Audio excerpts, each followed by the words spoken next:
Assalamualaikum warahmatullahi wabarakatuh. Perkenalkan, nama saya Irina Dea Pusporini dengan NIM G0023209. Pada kesempatan kali ini saya akan menjelaskan tentang anatomi otak dan indera manusia. Oke, baik. Di sini ada area-area Bowman.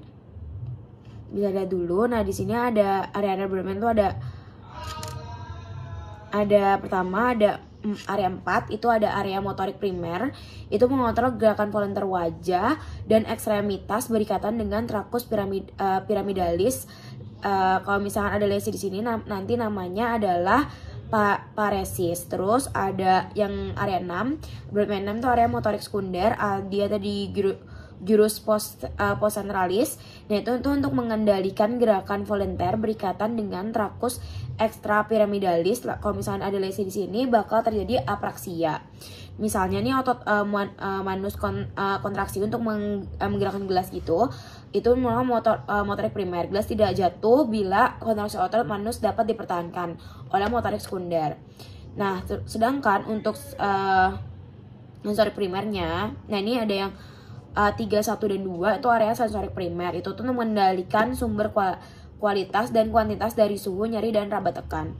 Nah, untuk yang area 43 ini area gustatorik, itu tuh untuk mengendalikan rasa melalui indera pengecap. Terus ada area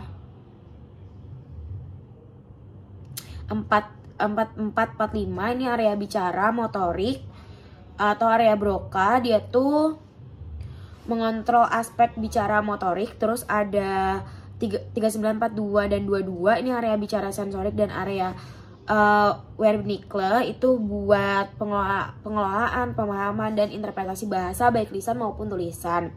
Kalau misalnya ada lesi di sini pada area Broca menyebabkan seseorang dapat memahami isi pembicaraannya, namun dia tuh tidak bisa memberikan respon atau afasia motorik gitu namanya.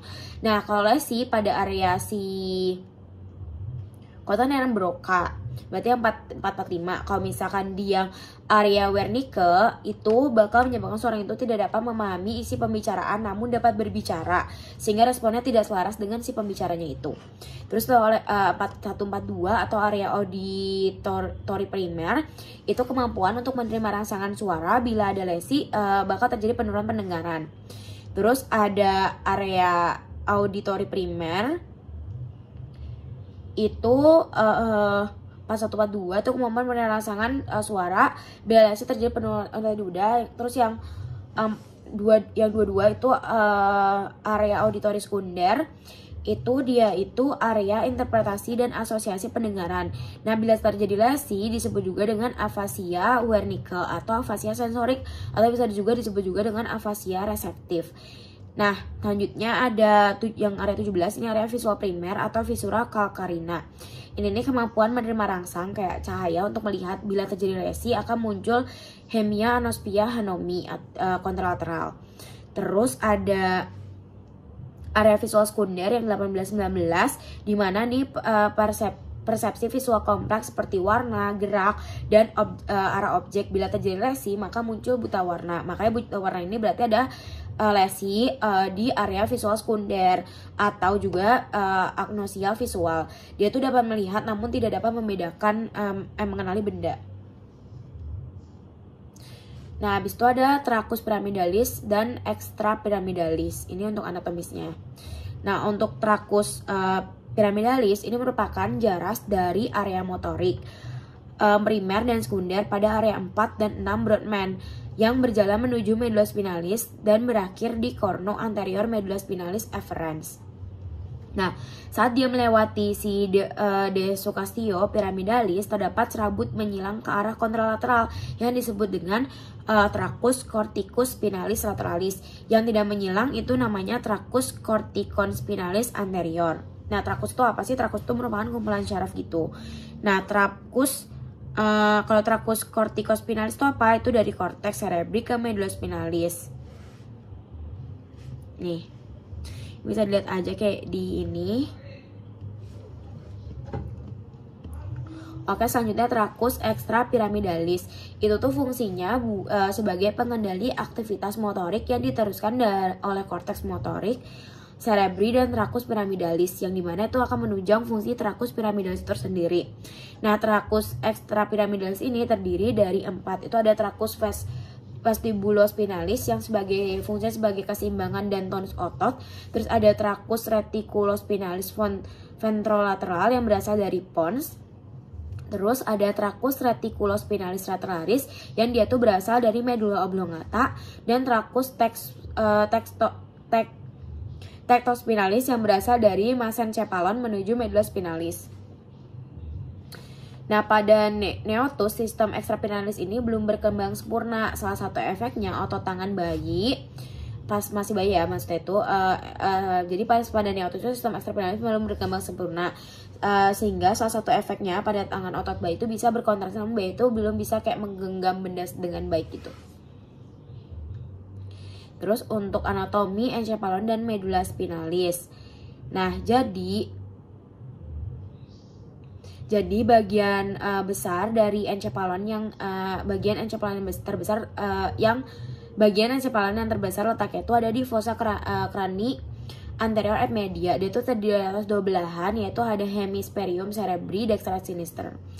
Nah, hemispherium cerebri dextra et sinister ini bakal dipisahin sama viscera longitudinalis cerebri dan dihubungkan oleh corpus callosum.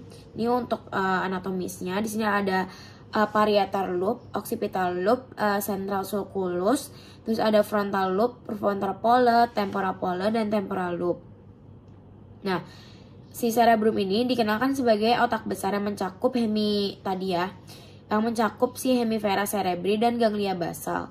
Si hemisfera cerebri ini dipecahkan oleh falx cerebri di dalam V selama otak longitudinal, merupakan fitur utama otak.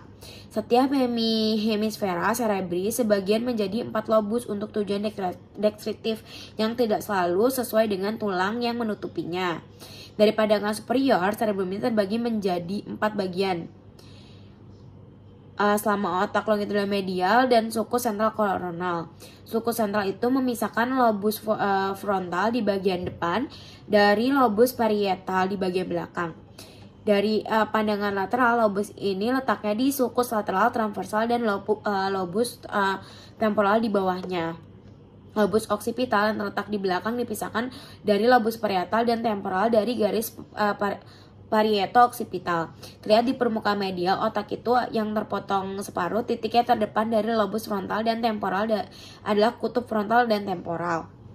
Nah, titik terbelakang dari lobus occipital adalah kutub occipital. Hemisfera ini mengisi seluruh rongga karnial supratentorial, lobus frontal mengisi fossa kranial anterior, lobus temporal mengisi bagian lateral fossa kranial tengah, dan lobus occipital membentang dari belakang di atas tentorium cerebri. Oke. Next, jadi selanjutnya ada ganglia basalis atau nukleus basal. Ini tuh merupakan kelompok gliaceato nukleus yang terletak di sentral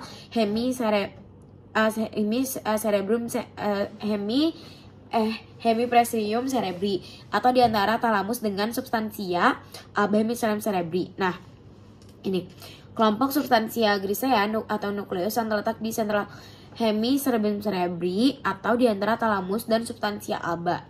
Ini itu tersusun dari apa aja? Yang pertama ada nukleus caudatus. Nah, ini yang nukleus caudatus yang itu. Nah, itu bentuknya kayak lengkungan kan, dengan kaput di ujung anterior dan mengecil di posterior sebagai kauda. Nah, habis itu ada kaput nukleus caudatus yang melanjutkan diri dari putamen, dan kauda nukleus caudatus yang berakhir di kompleks amygdaloideum. Yang kedua ada nukleus lentiformis. Yang ini. Nah, itu terbagi jadi 2, ada putamen yang lateral dan ada globus pallidus yang medial yang dipisahkan oleh lamina medullaris externa. Selanjutnya ada corpus nucleus amygdaloideum, itu berhubungan dengan sistem limbik, berhubungan erat dengan uncus pada gyrus hippocampi. Terus ada claustrum, itu ada di lamina grisea, dia merupakan lamina grisea tipis di antara putamen dan insula. Abis itu ada rinicephalon, itu dia terdiri dari ada bulbus olfactorius, trachus olfactorius, substantia perforae anterior, formatio hippocampi, area septalis, area piriformis, dan fornix.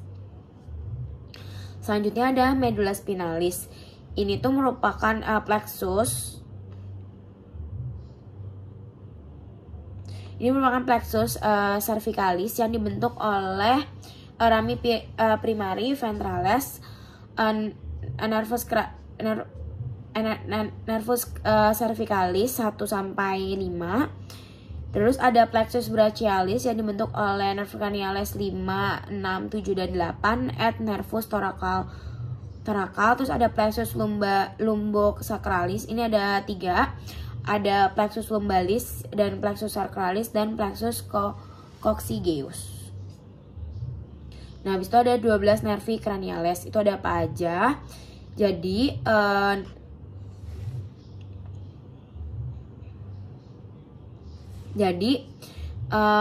nervus cranialis adalah nervus yang keluar dari otak yang mempunyai yang berjumlahnya itu 12, yaitu mempunyai fungsi tersendiri setiap nervusnya. Yang keluar memiliki jaras, sensor eferen, dan motor atau efferents. Yang pertama ada nervus olfactory atau nervus 1. Itu buat penciuman. Habis itu ada nervus 2 atau opticus untuk penglihatan. Habis itu ada nervus trochlearis. Ada nervus 3 atau oculomotorius, itu pergerakan bola mata. Nervus 4 atau trochlearis itu pergerakan bola mata ke atas. Terus ada nervus 5 atau trigeminus. Ada nervus 6 atau abducens, pergerakan bola mata ke lateral. Terus ada nervus 7 atau facialis, itu untuk mimik wajah. Terus ada nervus 7 atau vestibulocochlearis, itu untuk keseimbangan dan pendengaran. Ada nervus 10 atau vagus, nervus 9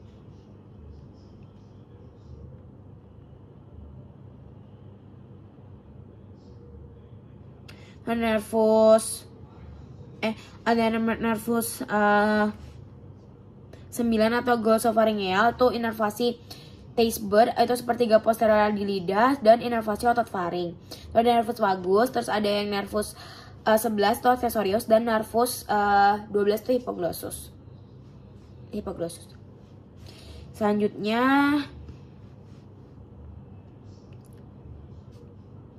jadi si nervus kranial itu diberikan nomor berdasarkan lokasi batang otaknya kan, yang superior, inferior, lalu medial ke lateral, dan urutan keluar dari tengkorak anterior ke posterior. Jadi nervus nomor diurutin jadi nervus kranial itu diurutin berdasarkan urutan keluarnya, kayak 1 dan 2 itu bakal keluar di encephalon, terus 3, 4, 5, 6, 7, 8, 9, 10, 11, 12 itu trachus cerebri. Ini dibagi jadi kayak mesencephalon itu 2 nervus, itu ada nervus 3 sama 4. Terus di pons itu bakal ada 4 nervus, itu yang nervus 5, 6, 7, 8. Terus ada nervus yang keluar di medulla oblongata, itu ada 4 nervus juga. Ada nervus 9, 10, 11. Terus udah. Oke, next.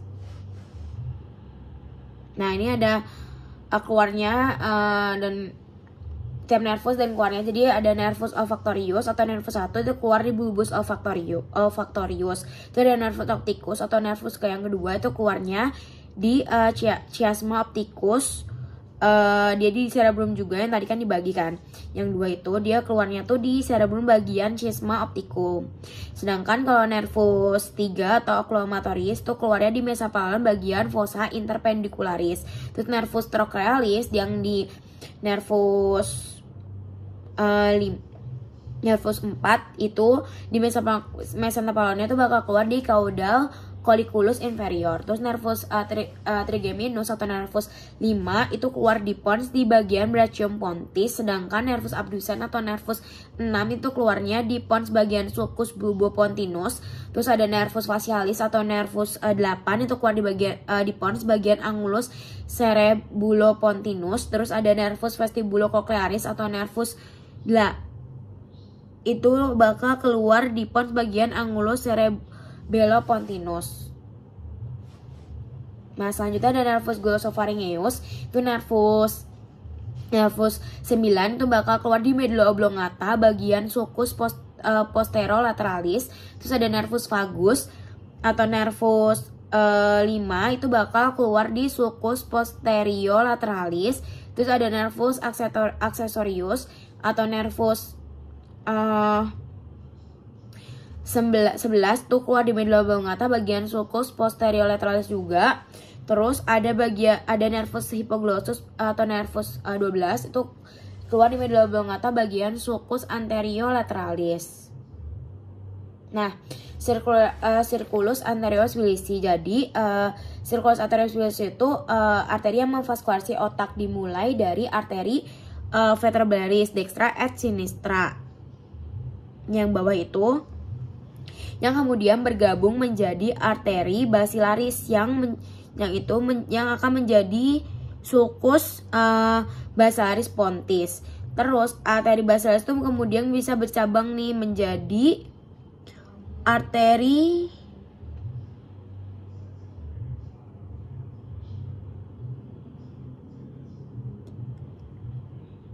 cerebri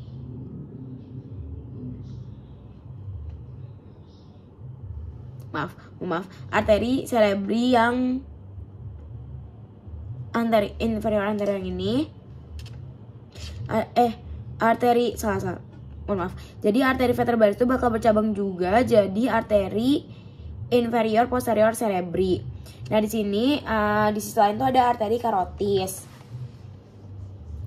Arteri karotis itu ini akan bercabang menjadi arteri cerebri media dan arteri cerebri anterior. Nah, selanjutnya arteri cerebri anterior dextra sinistra itu bakal dihubungkan oleh arteri communicans anterior. Sedangkan si arteri cerebri posterior dan arteri cerebri media bakal dihubungkan sama arteri communicans posterior. Oke, next aja perjalanan sinar melalui otonomi media refrakta hingga ke otak. Jadi kita tuh kan bisa melihat suatu benda, prosesnya tuh mulai dari cahaya kan mengenai benda, kemudian masuk ke dalam mata secara berturut-turut melalui kornea, inguinus, humor pupil, terus ke lensa mata, terus ke ventreus humor, dan akhirnya sampai pada reseptor yang ada di limbik kuning retina. Apabila rangsangan syaraf sudah mengenai fotoreseptor, maka impuls sensorik akan menuju ke ganglia yang terdapat pada retina bagian depan. Kemudian impuls sensorik menekan ke serabut-serabut syaraf yang jumlahnya sangat banyak, dan akhirnya sampai ke saraf optik hingga diteruskan ke otak hingga diproses menjadi respon cahaya dari sebuah benda yang masuk ke dalam mata membentuk bayangan kecil yang terbalik pada retina.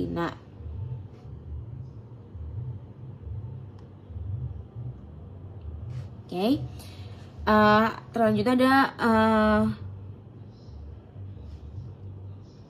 ada bulbi. Ini gerakan bulbus oculi atau bulu mata itu dikontrol oleh 6 otot ekstraokular. Nah, di dalam orbita yaitu ada 4 otot, yaitu ada recti superior, inferior, medialis, dan lateralis, dan 2 otot oblique obliquus superior et inferior.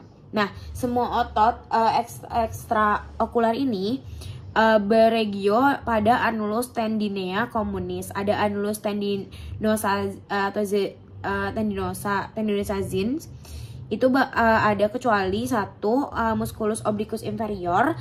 Yang 2 ada musculus obliquus superior. Ke-6 otot ini berinsersio pada sklera.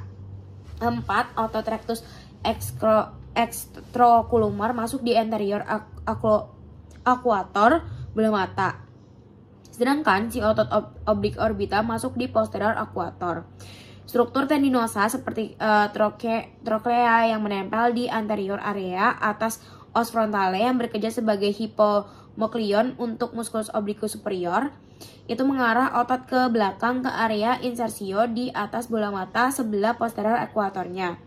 Terus annulus tendinosazin itu juga merupakan origo musculus levator palpebrae superiorsis yang berproyeksi ke dalam kelopak mata atas, yaitu palpebra yang superior.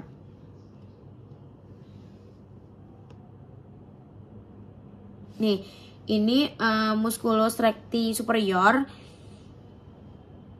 Ini fungsinya untuk elevasi sumbu penglihatan, aduksi dan rotasi medial bola mata. Diinervasi sama nervus oculomotorius. Terus ada musculus recti inferior. Itu dia tuh fungsinya buat depresi sumbu penglihatan, aduksi dan rotasi lateral bola mata. Diinervasi sama nervus oculomotorius juga. Terus musculus rectus lateralis yang di sini.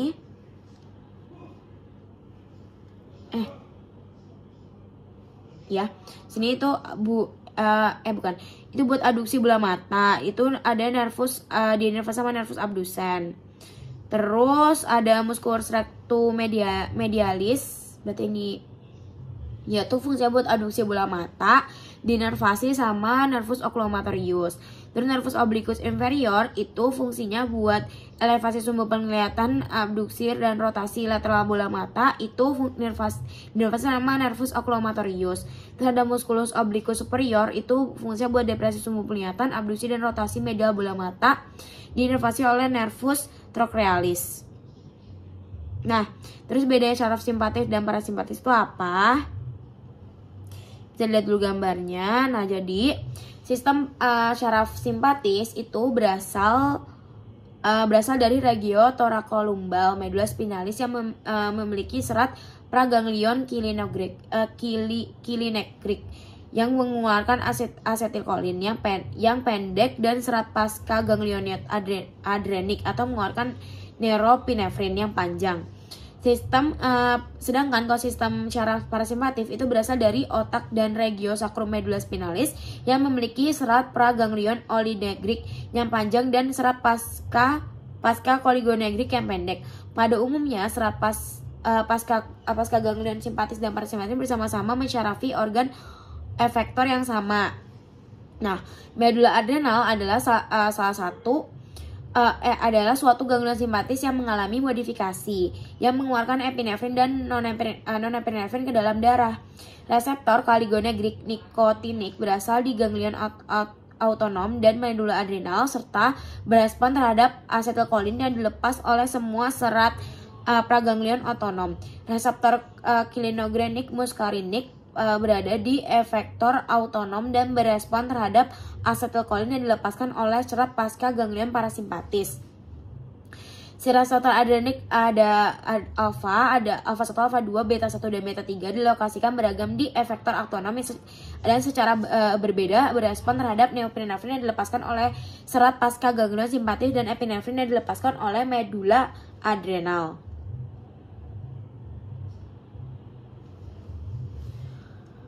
Nah, perlu diingat serat praganglion ini disebut serat kalinegrik karena mereka mengeluarkan neurotransmitter yaitu asetilkolin, sedangkan pasca ganglion di otonom atau simpatis itu mereka bisa mengeluarkan neurotransmitter yang berbeda seperti non-epinefrin, disebut juga dengan serat adrenik.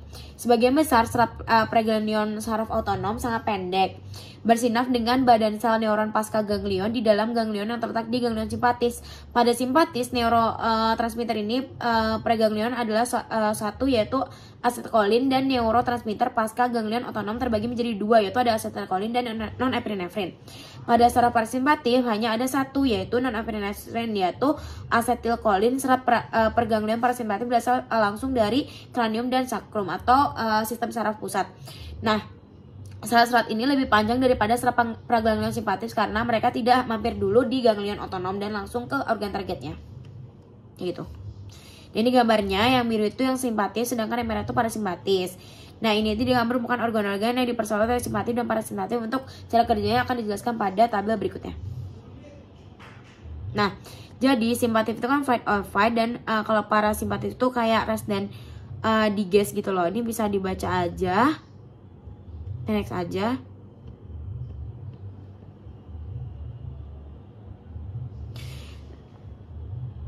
Jadi sebelum kita membahas modalitas syaraf sendiri dibagi menjadi beberapa jenis. Nah, itu ada arah rangsang, itu ada afferens dan efferens. Itu kalau afferens itu dia dari reseptor organ ke pusat syaraf, sedangkan kalau efferens dari pusat syaraf ke efektor organ. Terus asal usul organ itu ada somatik dan visceral. Kalau somatik itu derivat ectoderm, yaitu kulit mata, kayak kulit mata, telinga, lidah, dan otot jantung. Sedangkan visceral itu derivat endoderm, itu kayak otot mimik, otot pembuluh darah, otot mastikordia, dan otot polos. Terus ada faring dan laring. Terus bentuk rangsangnya ada general dan ada spesial. Oke. Nah, modalitas syaraf kranial itu ada 7 tipe modalitas atau komponen dan fungsi nukleunervi kranial. Nah, ada GSE atau general somatic efferent, itu motorik, otot, skelet, dan umum. Habis itu GFE, general visceral efferent. Terus ada SFE, special visceral efferent, GFA, SFA, GSA, SSA. Nah, perlu diingat juga bahwa tidak ada sih modalitas SSE atau Special Somatic Efference. Nah, ini berdasarkan nervusnya, ini nervus olfaktor, nervus 1 tuh dimodalitas sama SFA, kalau nervus 2 dimodalitas sama SSA, kalau nervus 3 dimodalitas sama GSE sama GFE, kalau nervus 4 sama GSE, kalau nervus 5 sama SFE sama GSA, terus nervus 6 sama GSE, nervus 8 nervus 1 sama GFE, SFE, SFA sama GSA. Terus kalau nervus vestibulocochlear sama SSA. Terus nervus 9 sama GFE, SFE, GFA, SFA, dan GSA. Terus nervus 5 sama GFE, SFE, GFA, SFA, GSA. Terus yang nervus 11 sama SFE, nervus 12 sama GSE. Dari 12 syaraf kranial dan masing-masing fungsinya, saya ingin membahas juga lebih lanjut beberapa syaraf kranial dan hubungannya dengan komponen fungsinya. Nah, nervus olfaktoris kan tadi SFA kan. Dia tuh menerima impuls dari reseptor, berarti efferens. Terus impuls berupa bau itu oleh visceral, dan organ indera hidung berarti spesial. Terus kalau nervus opticus itu